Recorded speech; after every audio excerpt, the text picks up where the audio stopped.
నమస్తే, నేను Sahasra. Welcome back to our channel. ఎన్నికలు ప్రశాంతంగా జరిగినా కానీ ఎన్నికల తర్వాత అంతా కూడా కొన్ని గొడవలు ఇవన్నీ జరగడం అయితే మనం చూస్తున్నాం ఏపీలో.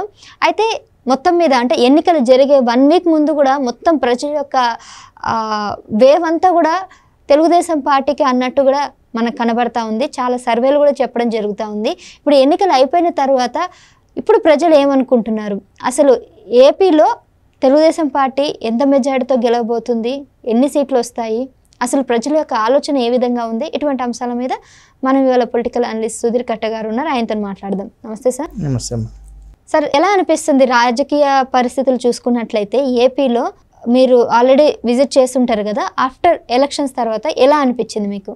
ముఖ్యంగా ఆంధ్ర రాష్ట్రంలో ఈ ఎన్నికలు అనేవి మాత్రం ఈసారి చాలా కీలకమైనవి ఎన్నికలు. ఒక దుర్మార్గమైన పాలన అంతం చేయడం కోసం ప్రతి ఒక్క ప్రజలు అనమాట, not only TDP, not only Janasena, not only BJP, ఈ కూటమి కలిసాయి ఈ ఒక ధృతరాష్ట్రమైన యొక్క పాలనను అంతం చేయడానికి వచ్చారు. వీళ్ళు ఒక సైకో పాలన అంటారు జనరల్గా. ఎందుకంటే ఊహకందని దారుణాలు చేశారు. 33,000 మంది మహిళల్ని అదృశ్యవంతులయ్యారు. ఎన్ని మర్డర్లు, చిన్న పిల్లగాళ్ళు చనిపోయారు. ఇసుక దోపిడీ, మద్యం దోపిడీ, ఒక కట్టడం లేదు, కట్టిన రాజధాని కొద్ది గొప్ప దాన్ని నిర్వీర్యం చేసి పడేశారు. అసలు నియంత పాలన అంటారు దాన్ని, ఒక సైకో పాలన. ఎన్ని పేర్లు పెట్టుకున్నా తక్కువే. ఎగ్జాక్ట్లీ. మనం హిట్లర్ గురించి మాట్లాడుకునే వాళ్ళం, గుర్తుందా? ఆ తర్వాత నాకు హిట్లర్ తర్వాత ఇంకెవరి గురించి అంతగా పెద్దగా రాలేదు. బట్ నేను కళ్ళారా చూస్తుందంటే ఇప్పుడు ఏపీ జగన్మోహన్ రెడ్డి గారిదే అన్నట్టుగా నాకు కనబడుతుంది. అనుకున్నారు కానీ, సరే మనం అనుకుంటాం కానీ ప్రజలందరూ కూడా చాలా తెలివైన వాళ్ళండి. ఇంతవరకు ప్రజలు ఏం మాట్లాడట్లేదు, ఆంధ్ర ప్రజలు అంతే సైలెంట్గా ఉంటున్నారు.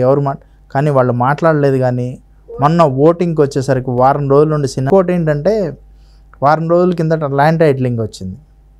అది కూడా అసలు వాళ్ళకు ఒక భయానకరమైన, ఎలా ఉందంటే కష్టపడి తాతల తండ్రులు ఇచ్చింది, కానీ వాళ్ళు కష్టపడి తినక దాచుకున్న సొమ్ములతో కొనుక్కున్న ఒక ఇల్లు అయితే, ఒక ప్లాట్ అయితే, ఒక పొలం అయితే, 100 గజాలు 50 గజాలు చిన్న సెంట్ అయితే, భూమి అయితే, ఇవన్నీ వైఎస్ఆర్సీపీ నాయకులు కానీ జగన్ వశమైపోతున్నాయి అనేసరికి వెన్నులో వణుకొచ్చింది. అటు వైసీపీ వాళ్ళకి కూడా వచ్చింది. అసలు ఎందుకు ఆయన అసలు ల్యాండ్ టైటిలింగ్ యాక్ట్ తీసుకొచ్చాడో ఏంటో తెలియదు. అంటే నీకు చెప్పాలా, ఇప్పుడు గుడిమాన్యాలు ఇవన్నీ ఉంటాయి కదా, అన్నీ తాకట్టు పెట్టాడు. గవర్నమెంట్ స్థలాలు సెక్రటేరియట్ పెట్టాడు. పెట్టంది ఏంటి? డబ్బు ఎవరు ఇస్తానంటే ఏదైనా పెడతాడు. ఇప్పుడు ప్రజల యొక్క భూములు అవన్నీ కనబడుతున్నాయి. అవన్నీ కనపడుతున్నాయి. రేపు పొద్దున జిరాక్స్లు మన దగ్గర ఉంటాయి, ఒరిజినల్ వాళ్ళ దగ్గర ఉంటాయి. వాళ్ళు ఏదైనా పెట్టుకోవచ్చు, ఎంత డబ్బు అయినా తీసుకురావచ్చు. ఇప్పుడు ఇవన్నీ నడపడానికి అసలు డబ్బు అనేది ఎలా సృష్టించాలో అనేది తెలిస్తే ఈ అప్పులు అనేవి చేయడు కదా.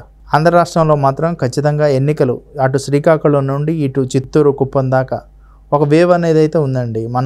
మనం ఏదో తెలుగుదేశం పార్టీ, జనసేన, బీజేపీ కూటమి అని చెప్పడం కానీ, ప్రజలు already they decided, silent voting వేశారు. 4వ తారీఖు రిజల్ట్స్ అనేవి ఆల్మోస్ట్ ఆల్ ఒక వాళ్ళకి అనమాట, వాళ్ళకి మింగుడు పడవు. ఎందుకంటే వాళ్ళు ఆల్రెడీ డిసైడ్ అయిపోయారు. మీరు ఏ సర్వే చూసుకున్నా కానీ మినిమం 125, 130 ఆ రేంజ్లోనే ఉన్నాయి. 145 దాకా కూడా ఉన్నాయి సర్వేలు అన్నీ కూడా. మనం కూడా ఏంటంటే 130, 140 అని మామూలుగా మనం ఎక్స్పెక్ట్ చేస్తున్నాం. రాయలసీమలో కూడా అనూహ్యమైన సీట్లు వచ్చే అవకాశం ఉంది. ఎగ్జిట్ పోల్స్ కూడా దాదాపు 24 సర్వేలంతా కూడా టీడీపీ వైపు మొగ్గు చూపించడం చూసాము. రీసెంట్గా ప్రశాంత్ కిషోర్ అతని వ్యాఖ్యలను కూడా చాలా ప్రభావం అయితే చూపించాయి అనుకుంటాను.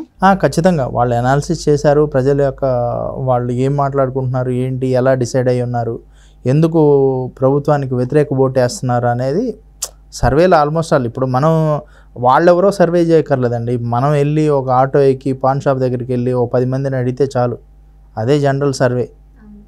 డిఫరెంట్గా అడిగితే డిఫరెంట్గా వాళ్ళే చెప్తారు కదా. 10 మందిని కార్మికులు కానీ వాళ్ళని కానీ వీళ్ళని కానీ అడిగితే వాళ్ళే చెప్పేస్తారు. మనం 20 మందిని పల్స్ తీసుకున్న ఆటోమేటిక్గా వచ్చేస్తుంది కదా. అయితే ఇప్పుడు వైఎస్ఆర్సీపీ పార్టీ భూస్థాపితం అయ్యే అవకాశం ఉందా, లేకపోతే ప్రతిపక్షంలో స్ట్రాంగ్గా ఉంటుంది అనిపిస్తుందా? మనం భూస్థాపితం ఏం చేస్తున్నాం, వాళ్ళంతా వాళ్ళు చేసుకున్నారు. ఎందుకంటే ఏ రోజైతే అది ప్రమాణ స్వీకారం చేసి ప్రజావేదిక నుండే కూలుస్తా అన్న రోజే తెలుగుదేశం పార్టీని భూస్థాపితం చేస్తాను అని చెప్పేసి ప్రజావేదిక, బాబు గారు కట్టించిన ప్రజావేదిక కూల్చాడో ఆ రోజే పతనం అనేది స్టార్ట్ అయింది వైసీపీది. కానీ టైం అనేది ఉంటుంది కదా, ప్రజాస్వామ్యంలో 5 ఏళ్ళు వాళ్ళకి 5 ఏళ్ళు మనకి అన్నట్టు. ఈ 5 ఏళ్ళు పాలన చేశాడు, అవకాశం ఇచ్చారు ప్రజలు ఒక్కసారని నమ్మి మోసపోయారు అందరూ కూడా. ఇప్పుడు టైం వచ్చింది, వాళ్ళు దానికి ఖచ్చితంగా మంచి జవాబు ఇవ్వబోతున్నారు. శ్రీకాకుళంలో మాత్రం ఒక బోని కొట్టే అవకాశం లేదండి. శ్రీకాకుళం కానీ విజయనగరం కానీ అరకులో ఖచ్చితంగా వైసీపీ గెలుస్తుంది. ఎంపీ కానీ వరకు ఉన్న 7 నియోజకవర్గాల్లో కూడా వైసీపీ అన్నట్టు చాలా సర్వేలు చెప్పడం. ట్రైబల్ ఏరియాలో కొంత వైసీపీకి అనేది ఉంది. మనం వాళ్ళకి ఉంది కొంత ఎడ్జ్, కానీ ఈసారి అయితే ఆ మార్పు అయితే ఉండకపోవచ్చు అని అనుకుంటున్నాం. కడపలో కూడా అతనికే ఉన్నట్టు కూడా తెలుస్తుంది. కడపలో మాత్రం అనుకున్నంత జగన్కి ఏం రాదండి. పులివెందుల్లో ఆయనకి అనుకున్నంత ఎమ్మెల్యేకి మెజార్టీ రాదు. అంటే అట్లీస్ట్ గెలుస్తాడంటారు. గెలుపు అయితే ఓకే, ఇక ఆయన అంత మెజార్టీ ఊహించినంత మెజార్టీ రాకపోవచ్చు. ఇప్పుడు ఆయన అన్నారు కదా, కుప్పంలో కానీ అటు చంద్రబాబు గారిని, ఇటు మంగళగిరిలో లోకేష్ గారిని, అటు పిఠాపురంలో ఒక పవన్ కళ్యాణ్ గారిని ఓడిస్తానని, భారీ మెజార్టీ కూడా రాదని, ముగ్గురికి కలిపితే అంత మెజార్టీ జగన్కి వస్తుందని చాలా సోషల్ మీడియాలో అన్నారు. అసలు ఈ 3 మెజార్టీలు కలిపితే మీరే ఆశ్చర్యపోతారు. ఈ 3 చోట్ల వచ్చే మెజార్టీలు చూస్తే జగన్ కాన్స్టిట్యున్సీలో ఎన్ని ఓట్లు ఉన్నాయో అంత మెజార్టీ రావచ్చాం వీళ్ళ ముగ్గురి మెజార్టీ కలిపితే. అయితే ఇప్పుడు మీరు అన్నారు కొన్ని కడప జిల్లాలు కానీ విజయనగరం కానీ అంత మెజార్టీ రాకపోవచ్చు అన్నారు. మరి ఇంకా వేరే ఇతర జిల్లాల గురించి మాట్లాడుకుంటే ఎలా అనిపిస్తుంది? ఈస్ట్ వెస్ట్లో కూడా ఓటీఆర్ అండి వస్తే. మా ఈస్ట్ గోదావరి వెస్ట్ గోదావరిలో ఓటీఆర్. ఆల్రెడీ మేము కృష్ణా జిల్లాలో కూడా బోని కొట్టే అవకాశం చాలా తక్కువ ఉంది. వస్తే గుంటూరు జిల్లాలో కూడా ఆల్మోస్ట్ ఎంపీ క్యాండిడేట్ పెమ్మసాని గారు భారీ మెజార్టీతో గెలిచే అవకాశం ఉంది. ఈ ఎమ్మెల్యేలు కూడా ఆల్మోస్ట్ పిడుగురాల సైడ్ గురజాల అయితేమి, నరసరావుపేట అయితేమి, మాచర్ల అయితేమి, తెనాలి అయితేమి, గుంటూరు ఈస్ట్ వెస్ట్, ఇవన్నీ కూడా ఆల్మోస్ట్ ఎక్కడా కూడా అసలు ఇది ఓడిపోద్ది అనే దానికి ఎక్కడా ఛాన్స్ లేదు. ఖచ్చితంగా వైసీపీ పార్టీ భూస్థాపితమయ్యే అవకాశం ఉంది ఈ ఎన్నికల్లో ఓటమి పరంగా. ప్రకాశం వచ్చేసరికి ఆల్మోస్ట్ ఎప్పుడు టీడీపీ కంచుకొట్ట. లాస్ట్ టైం అంతగాల్లో కూడా 4 సీట్లు గెలిచాయి.